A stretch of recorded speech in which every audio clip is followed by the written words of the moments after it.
ಚಿಕ್ಕಬಳ್ಳಾಪುರ ಪತ್ರಕರ್ತರ ಭವನದಲ್ಲಿ ನಡೆದ ಸುದ್ದಿಗೋಷ್ಠಿಯಲ್ಲಿ ಕರ್ನಾಟಕ ದಲಿತ ಎಂಟರ್ಪ್ರೈನರ್ ಅಸೋಸಿಯೇಷನ್ ರಾಜ್ಯಾಧ್ಯಕ್ಷ ಶ್ರೀನಿವಾಸ್ ಮಾತನಾಡಿ, ಜಿಲ್ಲೆಯಲ್ಲಿ ದಲಿತ ಉದ್ಯಮಿಗಳು ಬೆಳೆಯಬೇಕು.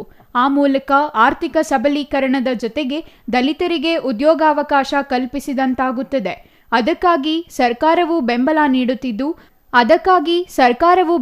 ನೀಡುತ್ತಿದ್ದು ಉದ್ಯಮಿಗಳಾಗ ಬಯಸುವವರು ಎದುರಿಸಬಹುದಾದ ಸಮಸ್ಯೆಗಳಿಗೆ ಪರಿಹಾರ ಸೂಚಿಸಲಾಗುವುದು. ಎದುರಾಗುವ ಸಮಸ್ಯೆಗಳ ಚರ್ಚೆಗೆ ಆಹ್ವಾನಿಸಲಾಗಿದೆ ಎಂದರು. ಈ ಪರಿಶಿಷ್ಟ ಜಾತಿಯವರಿಗೆ ಮೀಸಲಿಟ್ಟಿರುವ ನಿವೇಶನಗಳನ್ನು ಸುಮಾರು 600 ಎಕರೆಗಳನ್ನು ಪರಿಶಿಷ್ಟೇತರರಿಗೆ ಹಂಚಿಕೆ ಮಾಡಿದರು.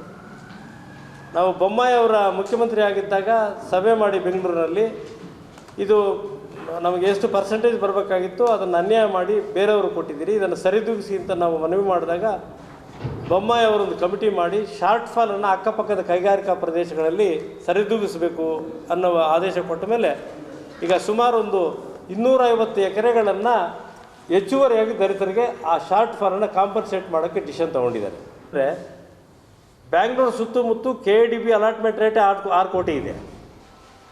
ಗೌರಿಬಿದನೂರು 1,50,53 ಲಕ್ಷ ಇದೆ. ಅಂದರೆ ಇಲ್ಲಿ ಲೋಕಲ್ ಇರೋರ ಮಾರ್ಜಿನ್ ಮನಿ ಹೊಂದಕ್ಕಾಗಲ್ಲ ಅಂತ ಮಧ್ಯಮ ವರ್ಗದ ದಲಿತರಿಗೂ ಭೂಮಿ ಬೆಲೆ ಕಡಿಮೆ ಆಗುತ್ತೆ. ಈಗ ಸ್ವಲ್ಪ ದೂರ ಹೋದರೆ ಇದಕ್ಕೆ ಸರ್ಕಾರ ಒತ್ತು ಕೊಡಬೇಕು ಅಂತ ನಿಮ್ಮ ಮೂಲಕ ಸರ್ಕಾರಕ್ಕೆ ಒತ್ತಾಯ ಮಾಡ್ತಾ ಇದ್ದೀನಿ. Ambareesh N, CTV news, Chikkaballapur.